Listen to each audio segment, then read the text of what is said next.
Wish I knew actually.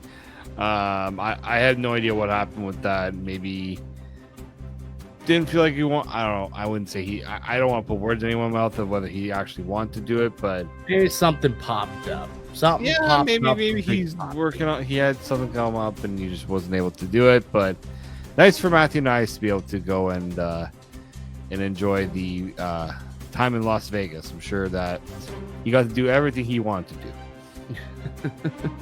I'd imagine so, including speaking to a lot of the media members, and he made some waves with some comments that he made down in Vegas, and we're gonna kind of break down those comments for you guys today and try and decide like what does this mean, like and it's interesting because I think Matthew Nyes is a player. We've spoken about this pretty well all summer. You know, when he received that contract extension, you know, nearly $8 million on a long-term deal, that meant that expectations were going to get infinitely higher on Matthew Nyes. And now being sent out as, you know, the representative of the Maple Leafs, I think just goes to prove that he's now one of the core members of this team. And, you know, he's going to be linked to the success, whether good or bad, of what happens with the Leafs. He's now going to be one of the guys who's going to have to drive the bus for Toronto. And in the last couple of years, obviously Matthews and Marner have been the face of the team, Nylander as well. With Marner gone, it does feel like it's time. I think Matthew Nyes is just going to step into that role as one of these core players who's expected to drive this Toronto Maple Leafs club. Yeah, you know, he understands the expectations put on him, but it's also, you know, the Leafs are realizing that the core has to adapt a little bit, and it's nice to give it to a younger player, somebody that, you know, can grow into that role rather. Yeah, it's a lot to put on a young player, but he's already been here a few years, so it's not like they're doing it for like an Easton Cowan where they're expecting somebody to step in and be a contributor right off the hop. Like Matthew Nyes has shown everything that's been thrown at him, he's kind of able to do it. He hasn't shown an issue in terms of having the pressure getting to him. And I think that's probably why, you know, they were comfortable with that long-term deal. And, you know, it was a pay increase that, you know, he's going to have to show a lot now. But I think he's shown that he's more than capable of it.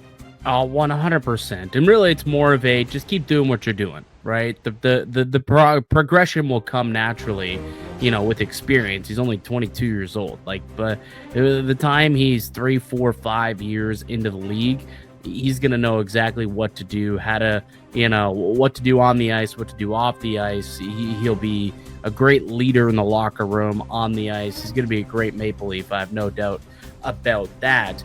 But he had some interesting comments, and you brought up the word pressure, which I thought was very, obviously you brought that up for a reason, because that was one of the comments that's making the rounds from earlier today at Media Tour.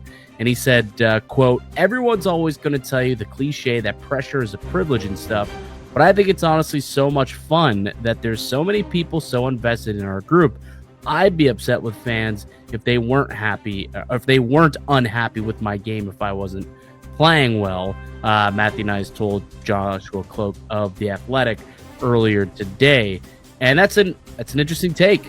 You know, like that's clearly very different from you know, the Mitch Marner you know, answers that he's given over the years. Yeah, and you know, he also was talking to Ellie Friedman in Kalbukauskas on 32 Thoughts, and they asked him about the Game 7 loss. I mean, he's like, I was a little bit pissed off. It sucks to be sitting on the couch. He has a very different response to not even what Marner has said, but also what Austin Matthews has said, but also what William Nylander has said. You know, he hasn't been through a lot. He's obviously been through a couple of tough playoff exits, but he doesn't have the same mentality as the other players have had when it comes to it. He's pissed off. You know, you move on from it, but also understand that things need to be different. Like, I think he gets it a lot more in terms of what is needed from himself, but also the rest of the team. You know, you should be pissed off that what happened. You should be wanting to change things because you don't want to be going through it all over again. So I find the maturity of him to be quite, it's refreshing considering what we've kind of had to deal with. Not us have to deal with, but what we have seen from these players the last few years. It's just a different disposition, right? And we've been clamoring for that for years, that there's so many passive guys, especially within the core.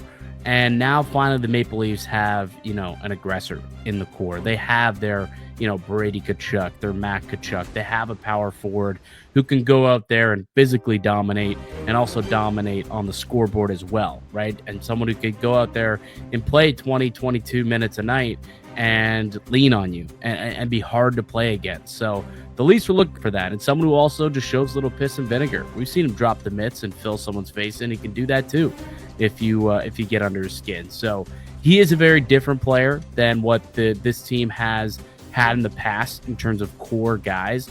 And now, he's going into what's going to be his third full season in the NHL at this point.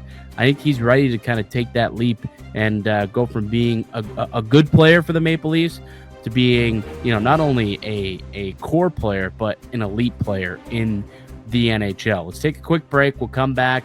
I've got his over-under total from FanDuel of what they think his points total is going to be. So I've got a best bet for you guys coming up this season if you want to make a wager. So you can do that, and I'll tell you what that is next. But also, what are our expectations of him moving forward and his own expectations? He spoke on that as well. So we'll get to all that and more next here in the Locked On Leafs podcast, part of the Locked On Podcast Network.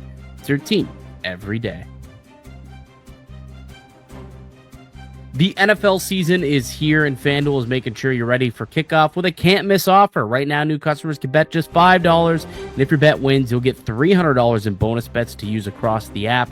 I love using FanDuel. It fits however I like to bet, whether I'm betting on player props, building a same-game parlay, live betting. It all is great. It makes the game more exciting, whether you're watching your favorite team or just keeping an eye on your fantasy lineups. It's quick, it's easy, and it's the best way to add just a little more energy to your Sundays. So are you ready to play? Download the FanDuel app today by visiting FanDuel.com to get started. That's FanDuel.com to place your first $5 bet. The Locked On Leafs podcast continues. Mike DiStefano, Dave Morisuti with you on a Tuesday. Just a reminder that the podcast is now available 5 days a week, Monday through Friday, wherever you can find your podcast. You can also find Locked On Leafs on YouTube as well. Hit subscribe. That'd be greatly appreciated as well. So last season, Dave, you consider it a breakout for Matthew Knies. 29 goals, 29 assists for 58 points last season. Pretty good for a sophomore, I would say. What are your expectations for him going into his third season in the NHL? I expect just another step, right? Just him I think right now taking a little more leadership, understanding that he has now got to be a